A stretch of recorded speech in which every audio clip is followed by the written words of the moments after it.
development of ESP. From its early beginning in the 1960s, ESP has undergone three main phases of development. It is now in a fourth phase, with a fifth phase starting to emerge.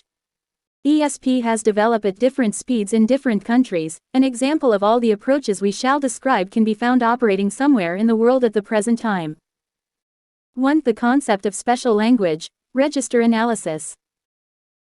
This stage took place mainly in the 1960s and early 1970s and was associated in particular with the work of Peter Strevens, Halliday, Melsintosh and Stevens, 1964, Jack Ewer and Latour, 1969, and John Swales, 1971. Operating on the basic principle that the English of, say, electrical engineering constituted a specific register different from that of, say, biology or of general English, the aim of the analysis was to identify the grammatical and lexical future of these registers. Teaching materials then took these linguistic features as their syllabus. A good example of such a syllabus is that of a course in Basic Scientific English by Ewer and Latour, 1969. The aim was to produce a syllabus which gave high priority to the language forms students would need in their sciences studies and in turn would give low priority to forms they would not meet.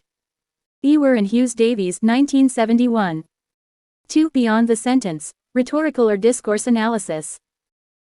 ESP had focused on language at the sentence level. The second phase of development shifted attention to the level about the sentence, as especially become closely involved with the emerging field of discourse or rhetorical analysis. Register analysis had focused on sentence grammar, but now attention shifted to understanding how sentences were combined in discourse to produce meaning. The concern of research, therefore, was to identify the organizational patterns in texts and to specify the linguistic means by which these patterns are signaled. These patterns would then form the syllabus of the ESP course. 3. Target situation analysis. The stage that we come to consider now did not really add anything new to the range of knowledge about ESP.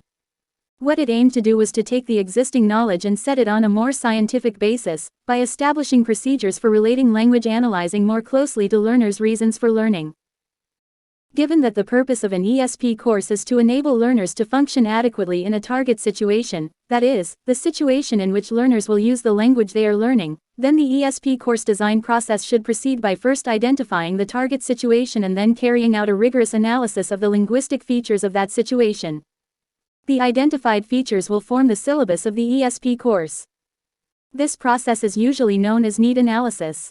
However, we prefer to take Chambers' 1980 term of target situation analysis, since it is a more accurate description of the process concerned. The most thought explanation of target situation analysis is the system set out by John Munby in Communicative Syllabus Design, 1978.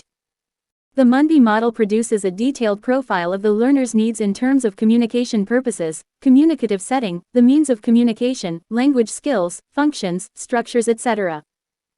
4. Skills and strategies.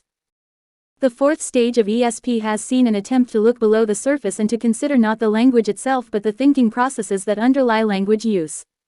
There is no dominant figure in this movement, although we might mention the work of Françoise Grelant, 1981. The principal idea behind the skills-centered approach is that underlying all language use there are common reasoning interpreting processes, which, regardless of surface forms, enable us to extract meaning from discourse. There is, therefore, no need to focus closely to the surface forms of the language. The focus should rather be on the underlying interpretive strategies, which enable the learner to cope with the surface forms, for example guessing the meaning of words from context, using visual layout to determine the type of text, exploiting cognates i.e. words which are similar in the mother tongue and the target language, etc. A focus on specific subject registers is unnecessary in this approach, because the underlying processes are not specific to any subject registers. 5. A learning-centered approach. Our concern is with language learning. We cannot simply assume that describing and exemplifying what people do with language will enable someone to learn it. A truly valid approach to ESP must be based on an understanding of the processes of language learning. The important and the implications of the distinction that we have made between language use and language learning. Learning.